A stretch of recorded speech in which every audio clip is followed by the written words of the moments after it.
想象下，有朝一日你瞓醒，發現自己竟然中咗6合彩頭獎，嗰種感覺係咪好似發夢咁？但係，你知唔知，你俾雷劈中嘅機會，竟然比中6合彩頭獎仲要大幾百倍？呢個數字係咪好衝擊？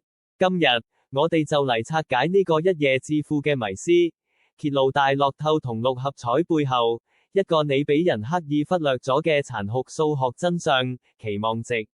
好多人買彩票，都係因為一個簡單嘅信念，搏一鋪，就有機會贏。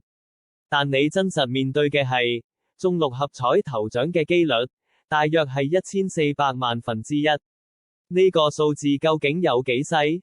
我哋用日常生活嘅例子嚟比較下，你俾雷劈中嘅機會，大約係100萬分之一。冇錯，你冇聽錯，你俾雷劈中嘅機會，係高過中6合彩頭獎嘅。仲有，你喺街度執到金條嘅機會，可能都比中大獎高好多。呢啲比較係咪令你覺得心寒？點解明明機會咁渺茫，仲有咁多人會樂此不疲咁去買彩票呢？呢個就關乎人類嘅心理學。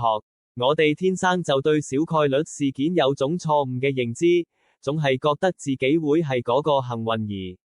再加上媒體嘅渲染同埋中獎者嘅故事，更加強化咗我哋嘅錯覺。但係，如果我哋用數學嘅角度，即係期望值嚟睇呢件事，就會睇到一個完全唔同嘅畫面。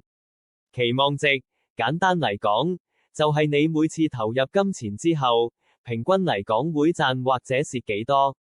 無論係6合彩、大樂透定係其他任何嘅博彩遊戲，佢哋嘅期望值幾乎都係負數。